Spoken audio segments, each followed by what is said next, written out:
welcome to Journeys into Being, a new show co-produced by Amherst Media. My name is Renata Sylvia Pienkawa, and I'm your host.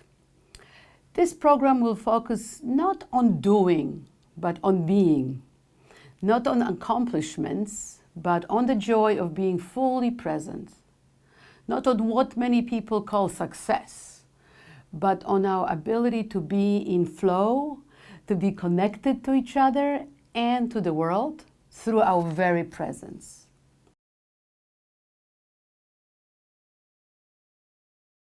Hello, I'm Brice Wilson, and I drove down here with Deb, my wife, this morning to do this interview. Thank you for having me here. Thank you so much for coming here, Brice, to our studio, and we're very, very pleased to have you, to listen to you, to learn from you, and just to ease us into the process of interviewing. What object, quote, or poem did you bring today that would reveal something important about you? Well, I'm not sure how revelatory it'll be, but I came across a quote that was in a book that I read by someone that I was told was a Tibetan Lama who had escaped Tibet during the annexation. And he wrote many books. And one of the quotes from the book that he wrote was, "It is better to light a candle than to curse the darkness." Mm-hmm, mm-hmm. That's a very important quote, I think, for the present moment. Thank you. Thank you for that. It speaks to me. Yes. Thank you so much. So we'll talk more about how you lighting the candle in your life. But before we talk about that, can you give us some information about your background, where you came from, and where did you grow up till the present moment, in brief? Sure. Well, I was born in D.C. My father was recently or veteran of the Second World War. Went to school in the University of Maryland, where in that community I was born. And we moved to Massachusetts, Springfield, when I was 4. My parents had a lot of interest in the paranormal. I think that was maybe the thing that drew them together more than anything else. My mother was very much into studying extrasensory perception and parapsychology, and arranged meetings with J.B. Ryan down at Duke University, which was the founder of the parapsychology, I guess, subject matter. It was done at Duke. My father was a little more spooked by paranormal phenomena, although they both experienced quite a bit of it, enough to make him curious. And he wound up going into seminary when I was 10. So I lived in a seminary in Cambridge, right off of Harvard Square, for 3 years while he did that. And then he traveled in a ministry to different states, and I followed him along, and kind of kept tumbling as a weed until I arrived in this area, the Valley, again, when I was, you can see, in '84, I guess. And I met a local woman and got married. So it's kept me here, the family and a grandchild now. Wow. So. And the experience that that happened, that really influenced your whole life, when was that? When and where was that? How did that happen? Well, I was drafted into the military. It was the last year of the draft in 1972. And during the initial stages of that training, I became ill and was eventually hospitalized and under emergency surgery situation. And during that emergency surgery, I left the body and was gone for somewhere in, I'd say in Earth time, 14 to 16 hours. The body wasn't clearly dead all during that period. I'm not sure how long it was, or even if it really truly was, but for all intents and purposes and in my own terms of experience, I left the body. I saw the body below me. I saw the surgical team working on it. I heard a radio playing in the room. The anesthesia they gave me was not working, which was a little alarming, but I didn't really feel any pain either. And once I realized the vantage point that I was seeing the surgical team from, and my body with this gaping wound in it, I realized that it meant I was dead. And that freaked me out. So the next thing I remember seeing is the roof of the hospital. And then very quickly after that, the base that the hospital was on in Illinois, the wintering cornfields. And then the curvature of the planet, and the adventure basically began. And the adventure was beyond that, or was that? Oh yeah. Was that it? Oh wow. So okay. So before we go to the adventure, what did the staff, the doctors, the nurses, say about that time? Did they say you were actually gone, or that they were fighting for your life? Oh, we never discussed it. They settled on a story, unbeknownst to me, that they were going to go with, which involved removing a lot of medical records from my file that showed that I'd already been coming to them for treatment for my condition, and it had been ignored.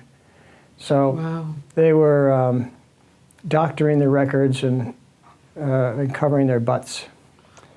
And I had a sense, it's only the vaguest memories of what happened. My body, when I entered the body again, it was heavily drugged.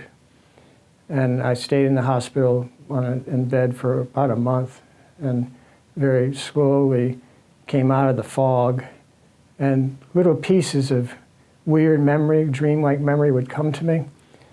But I didn't know what to do with them. It was unlike anything I'd ever heard of before. And I didn't credit it as anything solidly real until much later. Wow, this is such, there's so much to unpack with this. So let's go back for a second to when this was happening. You said you were kind of freaked out at first, meaning scared, or like thinking, okay, goodbye, my life is gone, or kind of fascinated what's going on. What do you mean by being freaked out? Well, I think the dominant emotion at the time was anger, because I felt like I'd been kind of cheated. I'd spent 20 years inside this body, growing into adulthood, and now it's gone. So it's just, I felt like right when I was getting started, it was snatched away. Wow. And it had happened under the guidance of people who were supposed to be taking care of me. Right. So I was pretty pissed off and fed up with Earth. Right. I didn't want to go back. And so what happened when you started to go up and up, and you saw the roof, and then you saw the space? What happened? Can you share some of what happened, or Sure. Is it too private? No, I'm happy to. Basically, I saw the curvature of the Earth. I was moving westward, which meant I was going, because of the time of day, it was dawn where I was being operated on. I was back into darkness, and stars and so forth, and got a certain distance away from it where the Earth, I could see most of the Earth below me, or the globe, the circle. And then it was slowing down. I wanted to keep going. Sort of instinctively was just, let's get out of here. But I was slowing down and seemed to hit something like a barrier. It just kind of bounced off of it. And that frustrated me, and I was already in sort of an upset state. So I tried to figure out how to get past it, and I couldn't. I would move into it, and I'd go back, and kind of bounce off of it, and I felt kind of trapped and dispirited after a while. Just sort of hung out there, kind of with my back to it, looking down. And at some point, I kind of heard an inner prompting or a voice or a urging from somewhere that said, "Look at what is holding you." And so I'm looking, and it's just an invisible boundary. It frustrated me even more. What did you see? I didn't hear. It was just an invisible boundary. Okay. You know, I go in any direction. I could Right. move just fine either way, up or down, but not through. It wouldn't let me through. And I didn't know what to do, so I just sort of turned around and leaned against it and pushed with all my willpower against it, and it kind of felt fixed like I was in a web or some kind, although I could just rock right off of it again and head back to Earth. I didn't want to do that. So this prompting said, "Look at what's there, what's holding you," and I'm looking at the boundary, and there's nothing to see.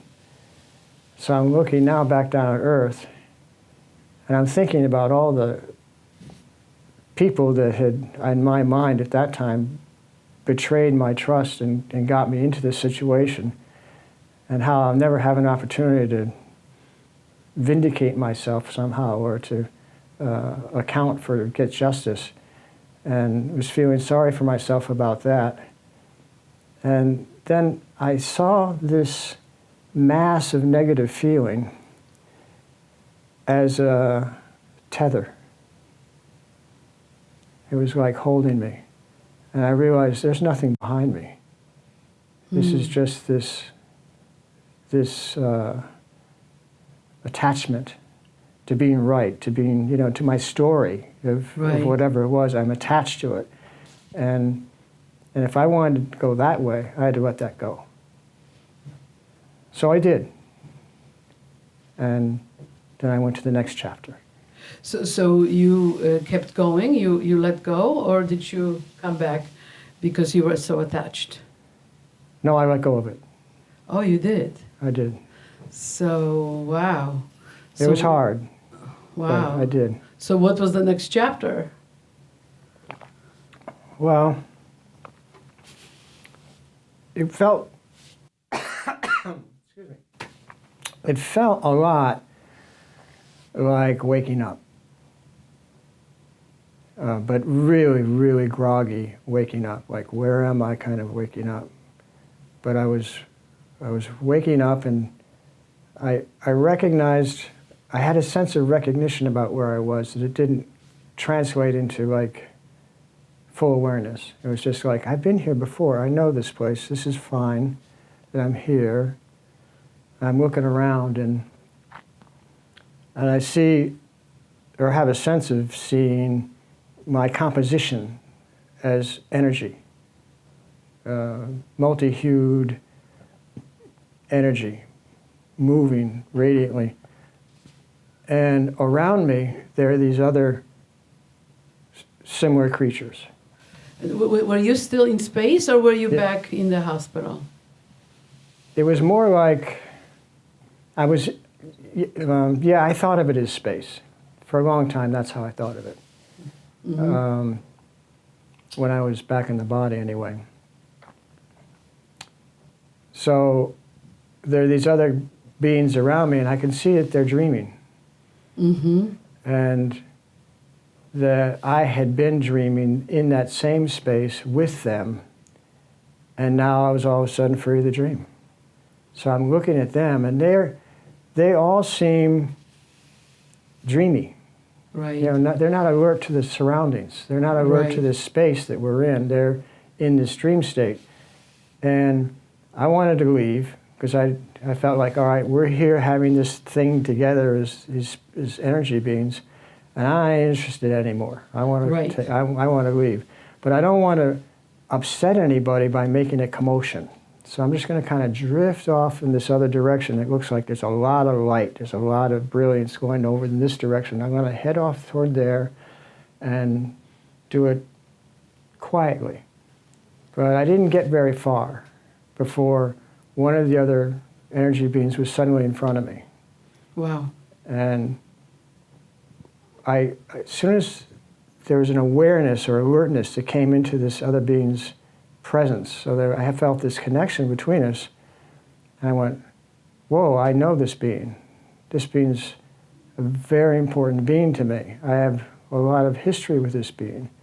And I'm getting bathed by this incredible feeling of presence and love that I was returning. And our minds kind of came together. And I saw, I was trying to think, like, where did I know this person from? This being, I know this is an important being, but I have no memory from Earth of this being. And now, when our minds kind of came together, I realized the reason for that was because it was true on Earth, this was a very important person to me, but we hadn't met yet. Mm-hmm. It was later on in the story. Mm. And this is what that being was communicating to me, was like, hey, you remember what we're doing here? So, get back in your, right. Get back in line. And I'm like, oh man, really? Well, at that point, I felt like I could see the way the thing unfolded. And I realized that what I just experienced was part of that unfoldment, in the sense that I had come into this shared reality with an intention of remembering where I came from, and remembering and observing, being aware of this other realm at the same time I was embodied. And this death thing that I just experienced was a wake-up call. Right. And I didn't have to go back. But now that I saw the track and saw that this was all part of the plan, I said, all right, well, fuck it. I'll just have to go back. yeah, I got to go back. I got to do this. Was this person your future wife? No, very important person to me. But, okay. But still is. And it reminded you to kind of follow your course, and that so in a way you knew you need to go back. The rest of it, well, it wasn't quite like that. I was aware of the plan, mm-hmm. and I was aware that I wouldn't feel alone, mm-hmm. that there would be people coming to me with information and guidance that would help me bring this awareness into this world as much as it could be, safely. I see. I was also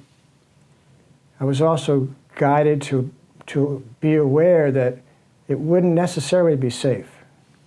That there are a lot of places on the planet where this kind of awareness, this kind of experience was heavily shunned. And there are lots of people in mental hospitals that had these kinds of experiences, so I had to be careful about it. Right. So are you comfortable now that this will be on YouTube, or at this point have you shared this with lots of people, or is this? No, but not because I haven't tried to. Mm-hmm. I tried sharing it as soon as it started coming clear to me. What I found out was, go figure, mm-hmm. the realm of the dead doesn't have a lot of mass appeal. Mm-hmm. You know, and eventually I was guided to see that telling most people about this stuff is a little bit like being in a movie theater and, hey, why do you think they did this setting like this, or the lighting? This is, messed up. They shouldn't have done it like this. People get pissed off. Right. They're there for the movie. They want the dream to continue, right? Yeah. Yes. So were you sad? I found a balance point. Right. And were you sad when you were back, and having to deal with people's sleepiness about not being awake, not being awake about? Not really, because I wasn't alone. Mm-hmm. what I found out when I researched a little bit is that lots of people have the experience of leaving the body like this when they have some kind of trauma come up. You know, they drown or get electrocuted or something, but they can be revived physically, so they come back. A lot of the people that this happens to, though, they have that's a singular experience. They're gone, they're back in a few minutes or whatever, and they're not interested in having another experience like that. You know, their life resumes and that's it. So I'm reading accounts of other people who had these near-death experiences, as they call them, and I'm not finding out really anything new, other than basically it's, yeah, this is what happens. I didn't find anything in the stuff I was reading that seemed like the stuff that happened after the barrier was gone. You know, but what I found out was that a singular experience that just sort of disappears into the past like any other dream is the more common way this is experienced. But I kept having experiences afterward. So the door between one side and the other was not quite closed. And it took me a while to grapple with and grasp that.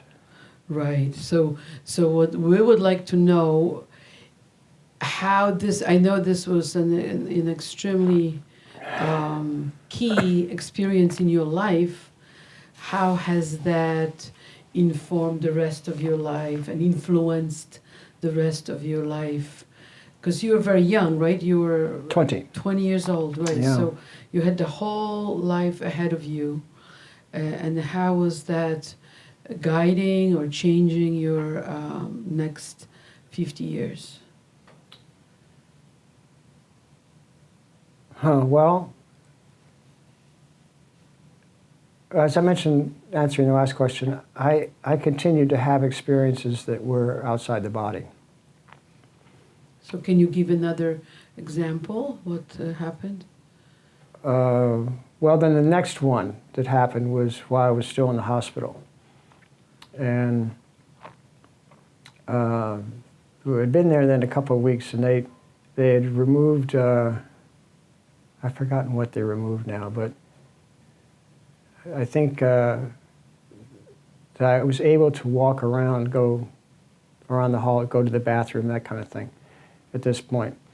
So it's very late at night. There's moonlight coming through one of the windows. It's this big bay of people, and most of the beds are empty. And so I had this sense of waking up in the middle of the night. The drugs sort of kept me feeling more awake than I should be when I was sleeping, and more asleep than I should be when I was awake. So and the sleep cycle was all messed up. So it was not uncommon for me to be awake at 2 or 3 in the morning. And so at this one point I said, well, I don't have the IV or whatever it was in now. So I'm gonna just go walk around, take a look around at the bay, you know, even though it's late at night. So I was doing that, walking down this long line, and there was another bed that had a patient in it, but I couldn't see the patient. I didn't see the patient come in. There was a curtain around the bed. And so I'm just sort of curiously, you know, glancing to inside to see what I could see. And there's 2 figures in that little cubicle. One of them was lying on the back, and the other one was standing at the head of the bed looking down. And I'm checking this out going, who would have a visitor this time of night? This is weird. And then the visitor looked up, and I saw his face. And then I realized he had a very shimmery quality to him. Right. And his face was the same as the face of the person who was lying on their back. Wow. Wow. And I go, what the hell is this? They looked exactly the same. And then I realized that I was looking at it from above. And then I went, holy shit, I died again. Wow. And as soon as I had that feeling, I was bang, back in the body. It's in an instant. And like this in bed, like clutching the sheet, thinking, what's going to happen? Am I actually going to die? Is this, you know, I'm in between states here. So that was the first time. Right, right. And that happened still in the hospital soon after Yeah. the first one. Yeah, And about did you a couple share weeks. it with your parents? I mean, No, they were no. seem open-minded to this type of a phenomenon, right? I mean, they kind You'd of. think that, yeah, Yeah. but they, no, this was beyond anything they'd experienced, so. How about with a friend or a sibling? No, well, a little bit with one of my brothers. He turned me on to some research material I could use to try to make sense of it. What I found out was that there were, of the people who have the out-of-body experience, there were a sizable number who continue having them too. And it, all throughout history, really. And these things had been documented in the sense that there are accounts, diaries, journals, things like that, where people had written what they'd experienced. Some of the people became, what's the polite term? Not insane, certainly. But it turned out that people with any kind of mental or emotional imbalance having these kind of experiences was not good for them. It wasn't good? Well, in many cases, no. They would have delusions about what they were experiencing that would indicate to them that they'd been anointed by the Almighty to now start a new religion. And you know, I knew enough because of my father's background in religion to know that didn't often work out very well. Right, right. So, especially for the people that now were on the other side of that religion, you know, if they amassed enough power. Yes, the power is something that, you know, humanity seems obsessed with.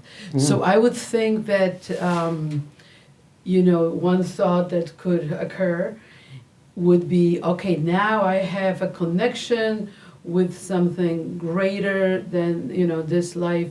I have another perspective. Wow, I'm going to be more powerful on this planet. I could help people. That's right. I could also influence them. So was that happening? You know, was your ego getting a boost, and were you getting a big head about, you know, wow, you know, I'm so advanced because I have seen more. I know more about these energy beings. Therefore, my life here will be easier or better for me. That's a tricky question.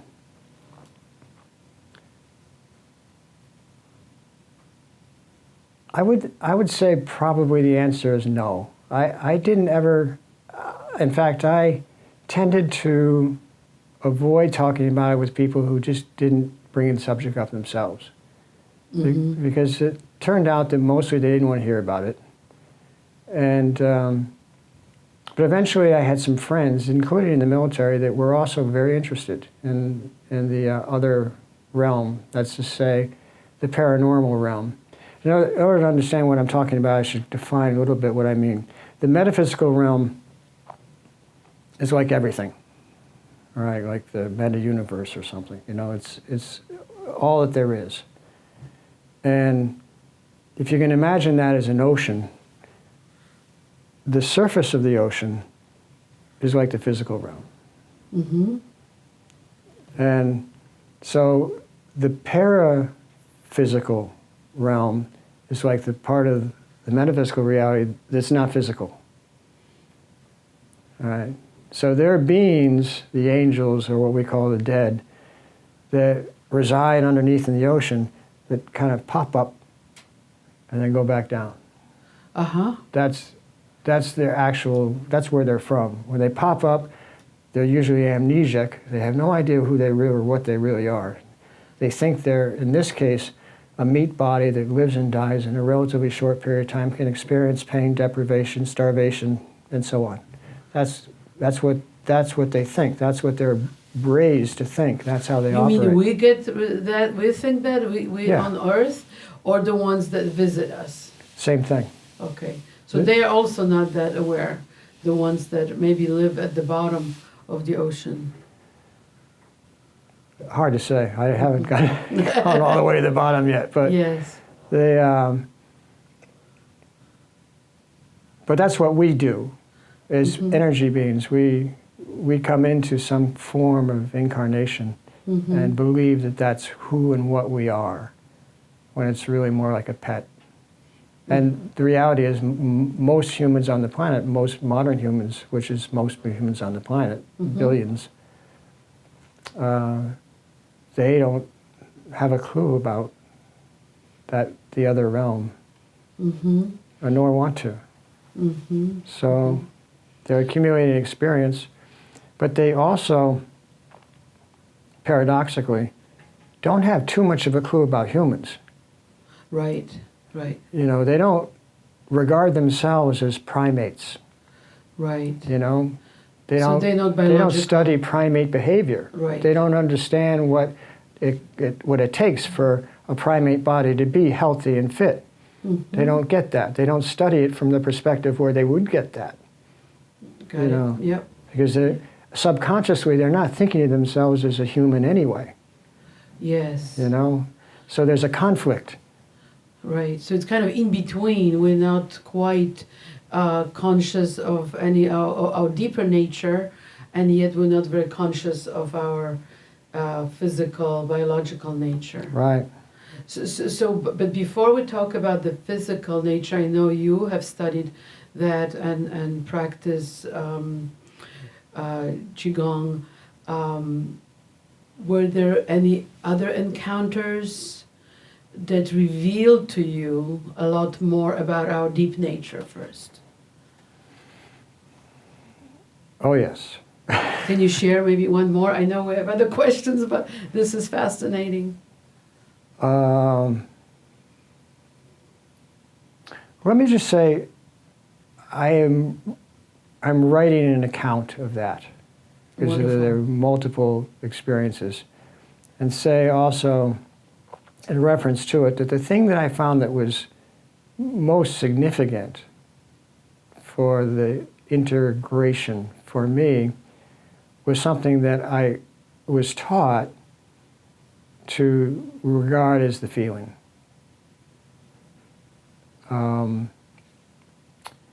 There was a situation I was in out of body where I was being, or felt I was being attacked psychically. And I've written about this, and I'm not going to go too much into Sure. it. But the way that I came about extricating myself from the situation, or becoming extricated from myself from the situation, was I was asked, maybe by the same being that said, look at the boundary, you know, what's really there. I was advised to answer a question: what brought you here? What brought you to this place where you're now being assailed by this other being? And I looked into it and to try to find, what is it? What are you asking? I was kind of upset because I thought that it was being righteously attacked and I should just leave. And what came to me was, I don't know, the thing that brought me to this place was this love I have for this other person. But love's kind of a bad word because it means so many different things. So the word, I don't know if it's love exactly, or a sense of wanting them to be well and successful and try to rescue them somehow, but that's not quite right either. And I'm like churning, my mind's going, what is it? What is it? And this very strong voice, like from deep inside me, said, never mind what to call it. What was the feeling? What feeling brought you here? And my mind is still like monkey mind, trying to decipher what that could mean. But then I started to feel this vibration. And I said, I don't know what to call that. And the voice came again, don't matter what you call it, just feel it. Just feel this energy. Just feel this energy, this feeling. So I did, and the problem resolved in a spectacular fashion, which I have written about. After that, I want to know what that feeling was called. I just stayed fixated on that. And I was looking around for it, and I found different names for it elsewhere. But aside from what you call it, because it's called different things. In the Taoist system, it's called one thing. In the Vedic system or the Buddhist system, it's called something else. In the Hindu system, something else. The Zen, something else. It has many names. But But most important is the feeling itself. You know, you align with that feeling itself and you're in the flow. And it's like there's an energy behind you that is propelling you, and there's a path in front of you that is your path. And you take that path. And if you deviate from it, you're going to be, to some extent or other, displeased or unhappy with the result. If you stay on it, you're going to be more pleased. Necessarily. Being in that flow, being in energy, being in that flow of energy. That's what we're talking about in this program. Being, not just doing and making a list of, actions, right? But really being in flow and letting that thing lead you. Right. Right. Right. So that then, when you realize that, was your life more in flow? Was your life? Well, I had to retrain. I mean, I still train. Sure. The training is seems endless. But, right, when you get to a point, and then you find it's another 10 levels, right? Well, yeah, and the body's, the body has its arc, so it needs constant care and greater, and I spend more time training the body now than I did when I was in my 30s. Tell us about that. How do you integrate this? What kind of training is it, and how do you integrate the physical, the kind of primate persona we have, or physicality, with this higher level of consciousness, or for this is just one name for it. I know it could be called the deeper consciousness, or the higher, or the beyond, the love, the universal love that we are made of, or whatever we want to call it. Yes, whatever we want to call it. So how do you integrate the two, and what are you doing, and why do we need to train if this energy is leading us anyway? Like for some of us, I think because it's the body's, because most of us are raised in a situation where we force our body to deviate from its nature.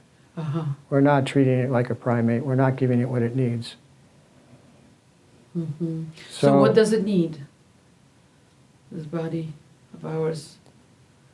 Well, generally, physical bodies need exercise. They need a good diet that's natural foods. Look at us now. I mean, we go to a natural food store. Most of the shit in there is definitely not natural to humans.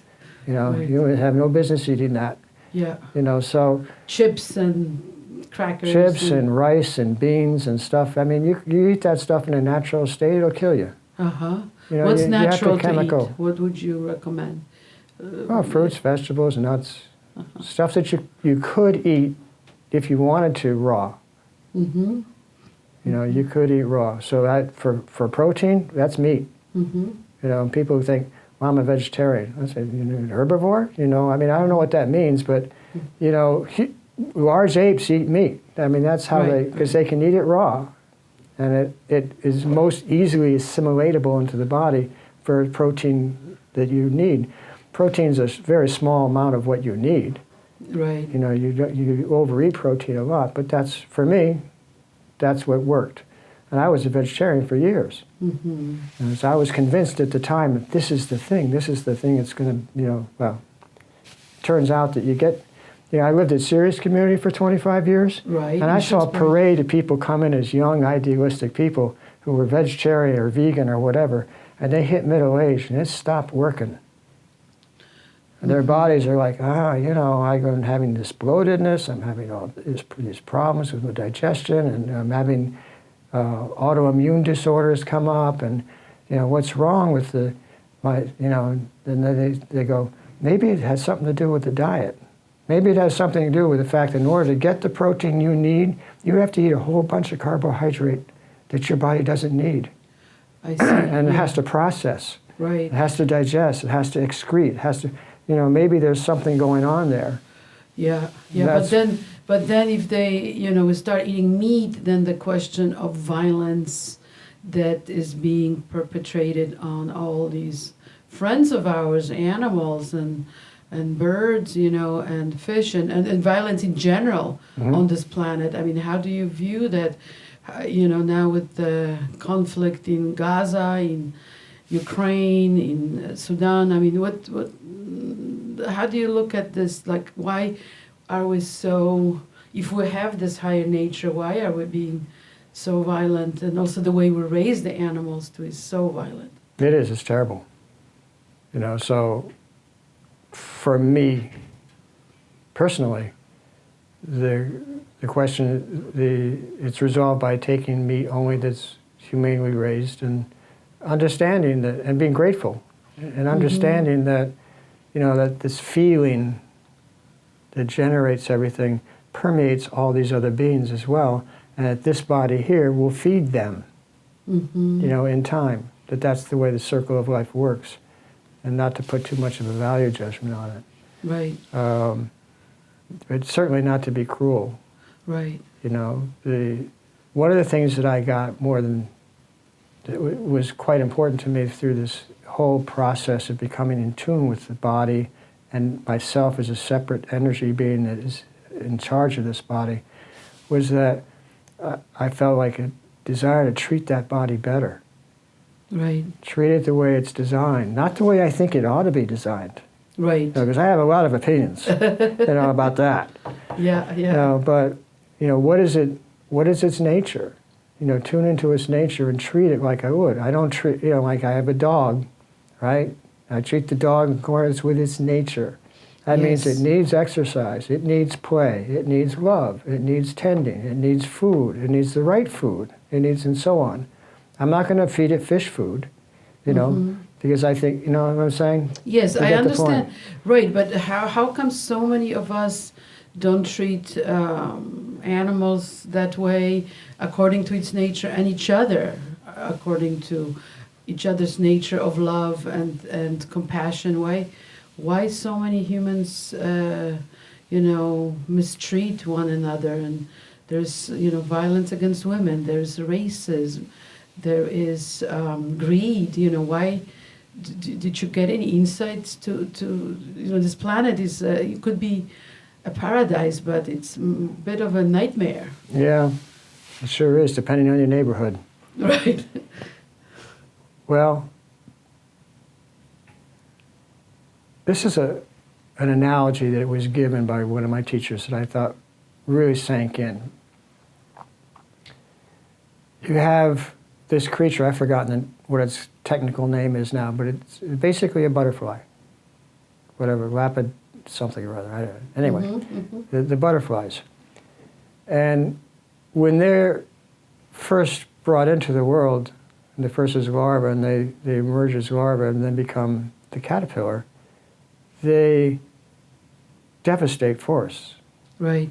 You know, they'll destroy acres of forest with their webbings and their chewing and their munching and whatnot. And they do so in a sort of mindless, automatic, reflexive way. They just chew, chew, chew, and they get fatter and bigger, and eventually they huddle down inside this outside that's hard and just sleep for a long time. And then they wake up and they open up through the top of this chrysalis and emerge this smaller, much smaller little creature. The large body that was eating, needed all that is gone. And now it's just a butterfly. And what does it do? It pollinates. It creates a new forest. And there's only a few of them that make it. And their lifespan, once they're butterflies, is not that long. Right. You know, but that's the cycle of life. Uh-huh. And we humans somehow seem to mimic that balance, where most of us are in a conscious state that's so unconscious that we're more destructive than we are creative, including to our own habitat, including to the things we need. And there's that group that's maybe been through it enough times before, I don't know, it's speculation, but there's a group of us that aren't, that are more conscious. But creative we are, you know, look at technology. Would you call that creative, or is that just more of a munching and eating away at ourselves and our habitat? Like we've created this as human species, this supposedly incredible technology, you know, and somehow it's not solving our real problems. No, well, it just mimics some of what is possible in our energetic state. Mm-hmm. You know, it's and unnecessary to us as energy beings. Mm-hmm. But the technology itself is, well, it's one of the, it's like, who's to say if it's bad or good? It's part of the show. Mm-hmm. You know, and it's certainly fascinating, and I've got bunches of technology myself that I use for work and for play, and I see how it damages youngsters Right. a fair amount. I got a 4-year-old that I'm having concerns about. I had concerns about her mother and her mother's siblings at the same time. Seeing the stuff that they were being fed through the media and the technology. We lived in Sierra's community where things were supposedly more balanced with nature, and I think they were. But I don't think the technology itself is an indication of some advanced souls, though. Mm-hmm. You know, that's, which is not to say that I don't think there are advanced souls around. There are plenty of advanced souls around, but they're a minority. Mm-hmm. And I think that the way things are set up, that they have to be. Mm-hmm. Hmm. One of the Vedic texts, one of them in particular says, it's the Kali Yuga. You know, there's a cycle of life where over many, many thousands of years, souls are born into the world, and during one cycle, it's very, very sharply ordered, so people stay righteous. They're not, the destructive tendencies that are more childlike and greedy and whatnot are sharply controlled. And then there's like 2 more ages where it's sort of progressively less like that. Right.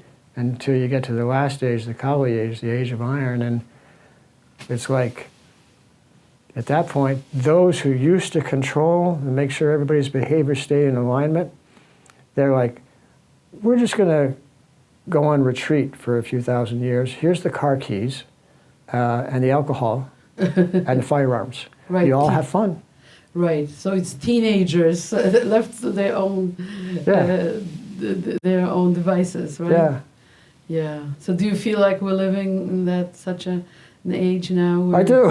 Yeah. Yeah, So I really do. seeing these teenagers, these kind of immature beings running around, you know, being greedy, being cruel to their brothers and sisters, what do you think is your calling in life, in this short span of life that we have on this planet?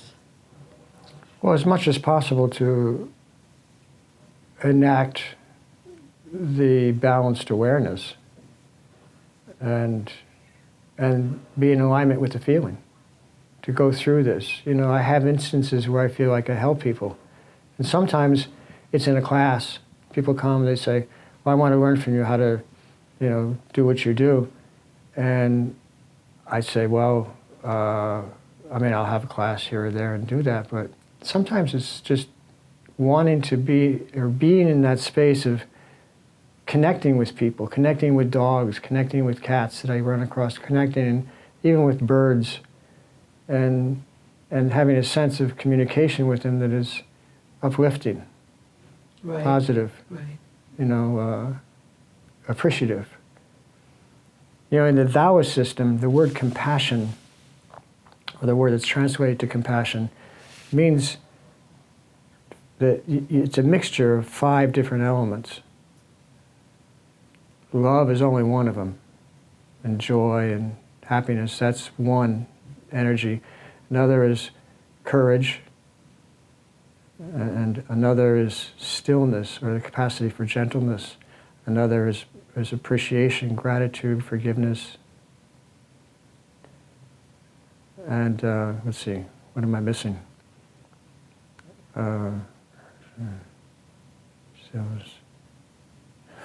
Maybe insight, maybe No, that's not No. part of the tradition anyway. No. So you said love, joy. I'd have to do it by the organ. Okay. So I did lungs, kidney, liver, heart is the love, and spleen, fairness, balance. Okay. Uh, So So- fairness is balance. It's the same in a way, energies, the being same fair, color being- chi, you might say. Mm-hmm. It has to do with the energy chi, and then which like in most traditions or understandings of medicine and health, there's an understanding that trauma that you experience as a physical being, it lodges in the body. Mm-hmm. And it does not go away, unless you actively process it and release it. And most of us just carry it.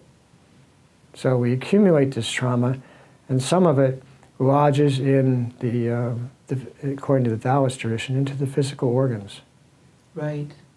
So which energy, if the organ is healthy and pure, and the energy running through it, then you, for instance, if it's the heart organ, you're inclined to feel love and compassion and honesty and respect instead of hastiness, arrogance, Fear. cruelty. Fear is another Uh-huh. organ. There's the heart. This is heart stuff. Okay. Um, So probably people who are watching this are more people who are open to these other realms, who are already on the path. So what could they do to even start with in terms of taking good care of their body and also integrating their spirit, what's called spirit or higher consciousness, and their body to find themselves more at home on this planet? I think so. There's so much suffering right now, so much pain, and so much, like you were saying, trauma almost in every person. In some more, in others less. I think some people were maybe more sheltered, and where their parents were able to create more of a loving, grateful type of situation. But almost everyone I meet is carrying burdens. So how could they begin getting rid of the burdens and bringing more, lighting their candle in this world of so much turmoil and pain? Well, sometimes it works just to stay with the obvious. To ignite the fire that becomes the feeling that guides you and protects you and enlivens you, makes you joyous. It doesn't mean you're in a state of bliss or exuberance all the time, of course, but in order to do that, you do what does that. For some people, like me, it's for mostly solo training, exercise with Tai Chi and Qigong, things, yoga, things that Aikido I did for many years, things that develop this energy called Qi. For other people, it's ballroom dancing. I mean, that lights them up. Yes. That lights them up, and it's training. To do it competently, you have to get trained. You can't just go in there and throw yourself around. Right. So for them, that's what does it. So what I tell people is, what does it for you? What is it, hiking? Going in the woods with a dog and playing with a stick? That does it for me. Right. It's not the only thing, but that does it for me. Climbing walls. Right. Going to a gym and climbing a wall. That's... So what I teach people isn't a particular exercise or exercise set or a group of things that come from a particular tradition. I mean, I've been around long enough to study a bunch of them. So, and what I've always looked for is, what's the common feature here of the ones that really work? Because there's yoga teachers that don't even have practices. And same with Qigong. They're not really that skilled as teachers because they're not good practitioners. what's the thing that makes a good practitioner in any of these fields, no matter which one you go for. Right. And it's sort of a distillation of what's out there, and say, what do you do? Are you a ballroom dancer? If you are, there's not a hell of a lot I can show you. Right. You know, but I can, not in terms of dance steps, but I can show you how to dance in a way with your body that will be easy and light and smooth. And if you have an easy, light, smooth approach to the exercise you're doing, then you're going to be able to merge with the feeling. Mm-hmm. Mm-hmm. Well, can you do it lifting weights in a gym too? Absolutely. In fact, if you're not doing it with weights in the gym, if you don't do it with weights in the gym, you are going to injure yourself, especially as you get older. Am I right? Yes. Yeah. So whatever it is, it has to be in flow. Yeah. It has to be with that energy inside you, pushing you forward. Yeah. You want the chi to move the body, especially as you get older. You hit middle age and all of a sudden you notice, you know, you've been there. Yes. You notice, you know, and so young people, speaking from when I was young and I have 5 kids, they have this store of energy and vitality that keeps coming back to them. You know, they wake up the next day and they feel it. Most of them get through their early years successfully without having to rely on anything that supplements the energy. Right. You know, but when you hit your 40s, all of a sudden you notice. Mm-hmm. You know, there's this wonderful story I read from a Qigong doctor who also was a medical doctor who studied in America. He said that, well, maybe I'll tell it at a different time. We'll skip that. No, go ahead. Is it very long? It can be, yeah. Okay, yeah, okay. Well, tell us the name of your book. Do you have a title? And when is the book going to be published? I started writing this in '93, right after an experience that I had then. So I was 41. Mm-hmm. And the experience I had then prompted me to make a journal of stuff that I thought might be helpful and interesting to some people. And what I wrote at that time was, people who read it and they really did seem to enjoy it, a certain number, and a lot of people, of course, weren't interested. So I'm rewriting it now. And that first, I can tell you, if there's time, a little bit about that experience I had that prompted me to do the writing. But then that chapter of that experience at age 41 was the first chapter of the story. And then I went to when I was 20. This is what happened in the hospital, and went on from there. Yes, tell us, please, what happened in when I was 93? 93, yes. Okay. What month was it? October. There was still leaves on the tree, still pretty. Okay, this kid that used to work for me at UMass, he was still going to UMass, named Alex. He called me up and he said, "Do you know the people at the Peace Pagoda, right?" And I go, "Yeah." And he says, "Well, can you introduce me?" And I go, "Why?" Because I know this kid is not interested in Buddhist thought or nonviolence particularly. You know, what's his interest? And he says, "Well, I'm following up this story about Hydro-Quebec and the government in Canada conspiring to remove all of these Indians off of their land and flood the land so they can make more energy.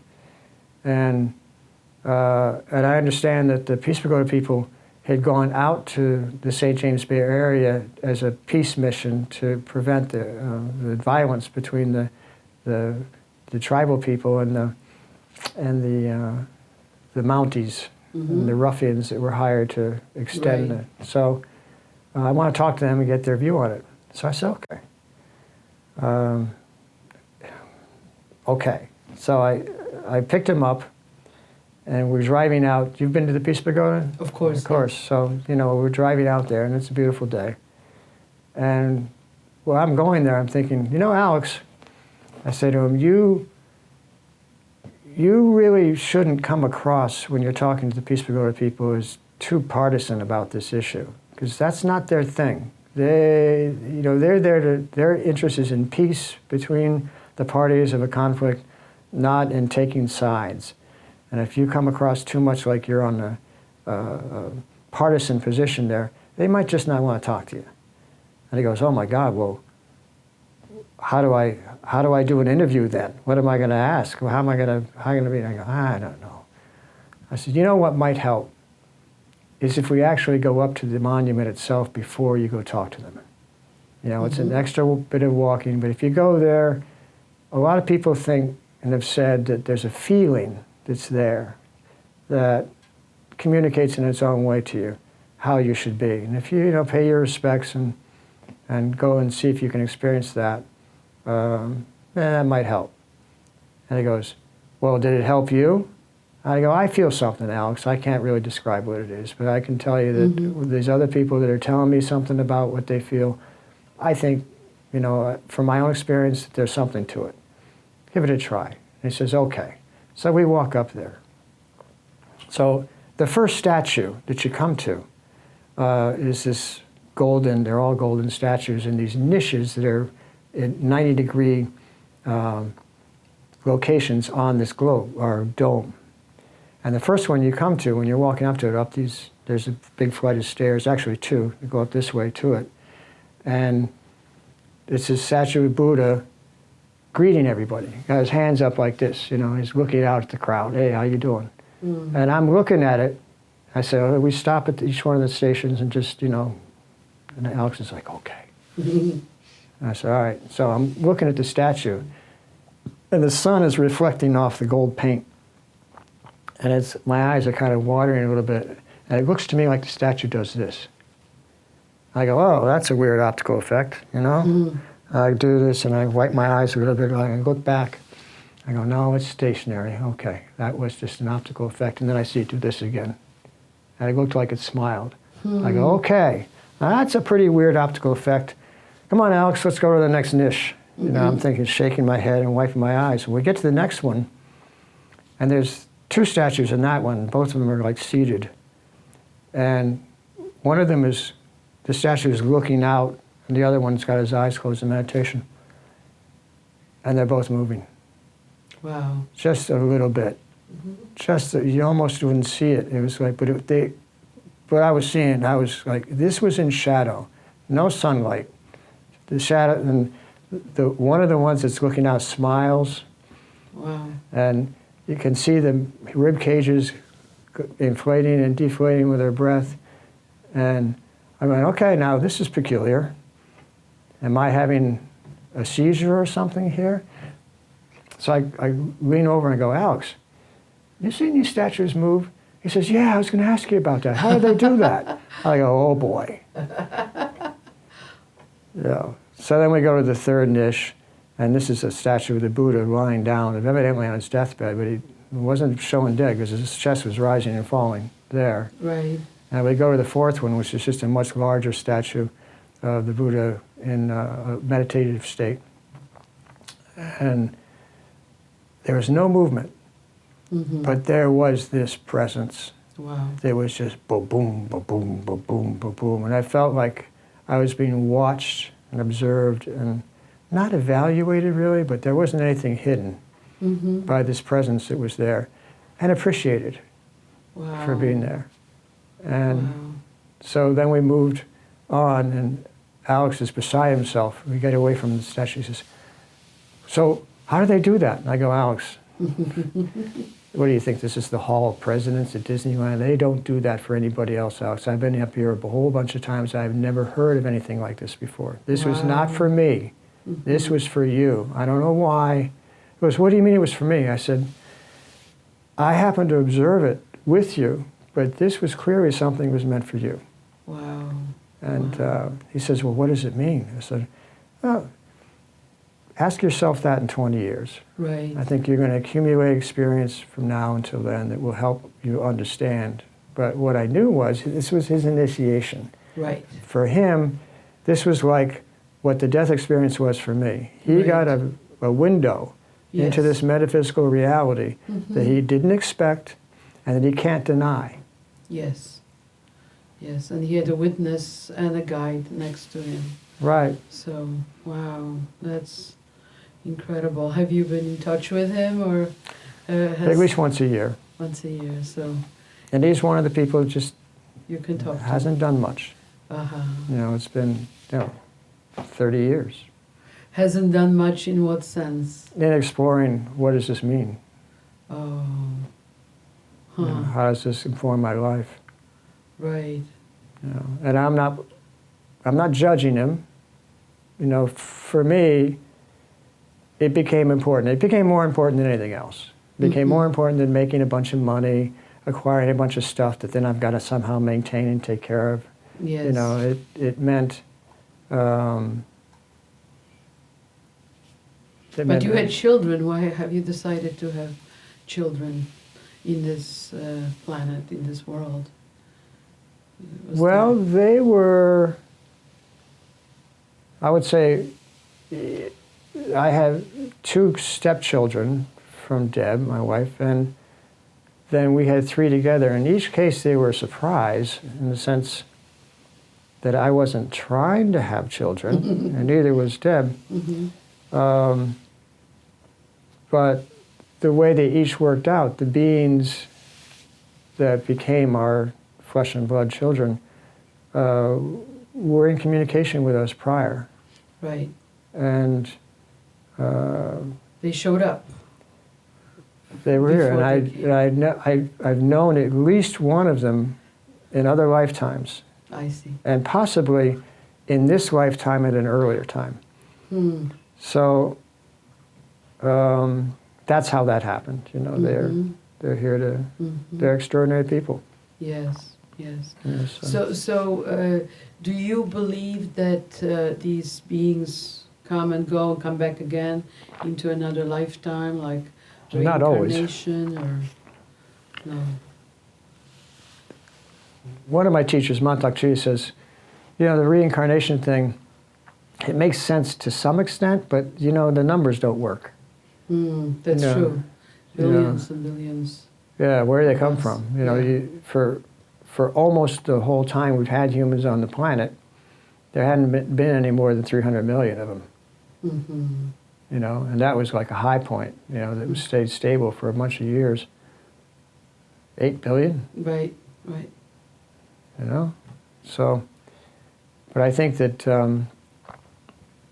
I have access to memories of being in other bodies. Now, that could be because I did a kind of mind meld with the other being that did have the other bodies. I mean, have the same experience and share that way.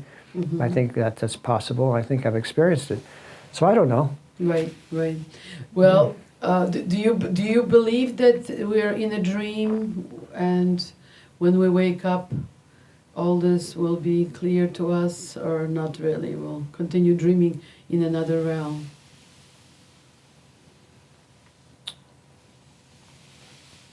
Well, that's an interesting question, too. I think there are lots of opportunities for dreamlike experiences in other realms. I think this particular one, it feels, when you awaken from it, when you separate from the body, you're away from the body, and you have this sense that you can move around, interact with other people, have communication with other people outside the body, and then verify that communication took place when you're talking to the person in the physical later. After a while, you realize that there's this sort of split between the physical and the energetic that's real. And ask your question again. I kind of lost the thread there. I was asking if this world is a dream, and then when we die, do we wake up from it or keep going, dreaming in maybe other realms? That's my sense, is that you have maybe an infinite number of realms that you can partake of in a kind of virtual reality sense like this. This is all energy. We know that. Right. It's all energy. Doesn't seem like it. Right. But that's its construction. In terms of virtual reality, it's done. It's much more skilled than what you can buy at Radio Shack. Right. Yes, but what about, you know, the whole idea of reaching the high level of consciousness and getting out of the dream? Yeah. Do you believe that's possible and still be in the body? Like for some people who are enlightened, right? Fully enlightened. Do you believe that can happen and has happened? Well, I've experienced it. Uh-huh. You know, there's moments of enlightenment that come and go in everybody's life. And I think when you recognize that what you're experiencing is largely due to the fact that you're tuned into a particular radio frequency. Right. You know, you're tuned in. If that changed, all of a sudden it looks real different. You pop out of the body, for instance, when the body dies, you're looking down like, what channel am I in now? Mm-hmm. You know, so is this still a dream? Is this just another dream? Well, yes. You know, it depends on how you're projecting your thoughts and your mind at that point. Right. Because you still have them. So this is fascinating. So I'm going to ask you, so who is the I? The I that's asking the question, that when you are outside of this body and you're asking, oh, where am I? Which channel am I using? Who is the I behind that question? Who is the I behind the question? Well, in the most, this is another, again, from another teacher, who asks the question of students, what is the largest number imaginable? What is the largest number you can imagine? And it's a trick question because with the concept of infinity, there's no largest number. You can always add one. Right. And the teacher said, oh, it's wrong. The largest number is 1. Ah. It's 1. The one that contains everything else. Mm-hmm. That's the one. Mm-hmm. So the I, the one, has this tendril of energy connecting it to every part of itself. And it's experiencing the experiences that we experience as human bodies, as individual vated selves, Right, as souls, or Atman. It's experiencing all of that, and in its deepest sense, that's the I. Right. Our experience of the I, of course, is very different. Mm-hmm. Mm-hmm.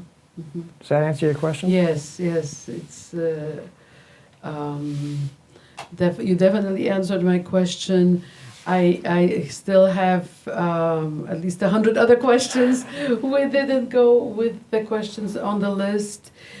Just before we finish, though, maybe you can summarize one more time how to integrate that body of the primate with that higher consciousness. You said kind of follow your joy. That was your, right? Follow what Lights you up. what makes you enjoy the action, right? The physical movement. What if Right. somebody doesn't like to move at all, likes to sit? What would you say to them? Because a lot of people are very, sit on the couch and Yeah. watch TV. Well, that's their or- training. So you have to train. Well, that is their training. Uh-huh. They're like that because they've trained that way. Mm-hmm. They just don't realize they trained. Mm-hmm. You know, in a training regimen that is unhealthful can be set aside for one that is more healthful. You know, you do it easy, Mm-hmm. you do it with lightness without, criticism, and you do it to the place where you develop power, which comes from the smoothness of it, Mm-hmm. So that's what I teach, is Awesome. easy, light, smooth, Uh-huh. which So it doesn't have that's to be the hard. strategy. It shouldn't be. Have to be like pushing and Well, it doing. shouldn't be hard enough that it causes tension Right. to lock into the body, into the musculature. When you do that, you inhibit the flow of the feeling. Can you show us a movement that maybe people could practice, just while you're sitting? Maybe in a sitting position. So. Can I show a movement? Because I'm sure a lot of Well, people don't sitting know is what probably. Qigong is. I mean, the best thing to do is to stand. Okay. Probably. Right. You don't have to do much apart from that, except now stand properly. And so there are cues. Tadasana. Yeah. There's cues. There's like, okay, this is what you do. For me, I connect. It's aligned. The alignment happens through connecting the power points, the points to the inner of the meridian points that are responsible for the muscles and so forth that align the body. So it's like you stand up and you position your perineum so it's pointed right between your feet. So your tailbone is probably going to tip out a little bit, because most people who sit a lot, their tailbone tips in. They sit on their sacrum, you know, which is terrible for you, your health. So you get off of the sacrum to start with.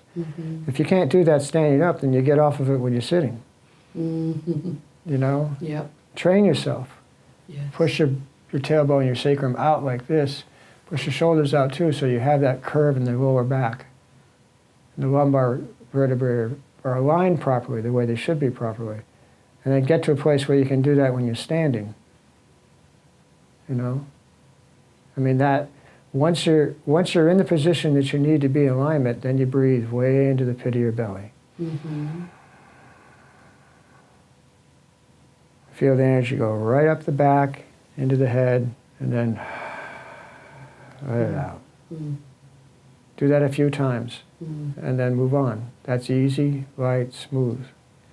Now, when you do an easy exercise, you're going to find that the next time you do it, you can do more. Because when you do an easy exercise, you're building stamina. You're building that, and that's once you have easy down, and you're not going to push to the place where you're starting to hurt yourself. You're starting to introduce tension where now you got to stop exercising because you just did something and I got to wait a few days to recover, that kind of thing. We know what that's like, don't we? So once you learn easy, and you're doing an easy exercise, and you can do it more and more, and you can start adding weight, and it's still easy, then you work on light. If you can move from one leg to the other leg and hold position. I don't know how much the camera can catch, but I'll show you an example of it. Like you can oh, I got the wire here. Yeah, all right, maybe I... Stay behind the chair, maybe. Yeah. All right, like, you know, standing on one leg, for instance. You know, this, I do this at the gym. People think it's extraordinary, and it's not. It's not extraordinary at all. This is the natural primate ability. You see the shoes I wear. Special shoes. Tell us about the shoes. Well, the shoes are like barefoot shoes. Right. The toes articulate. There's no solid surface that's pressing against them or holding me up. So the sole doesn't go to sleep. And the feet work properly. Wow. So tell us, are you teaching any of the physical movement classes right now, whether Qigong or Tai Chi or anything else? Are you, or I'm not doing a class right now. I'm doing some personal, what do you call it? Counseling, tutoring, teaching on a one-on-one level. And I'm getting together a 10-week class, introducing some of the concepts of the stuff I teach. But I don't want to limit it to just the physical. Yes, of course. So, so it's together. They go together, and you're teaching the two of them together at once. right, Right? yeah. Kind of like yoga. Absolutely. Well, this has been really an honor to listen to you and learn from you, Brice. I hope you will be back. And thank you so much from the bottom of my heart and from our team for coming here and sharing your journey into being. Thank you so much. Thank you, Renata.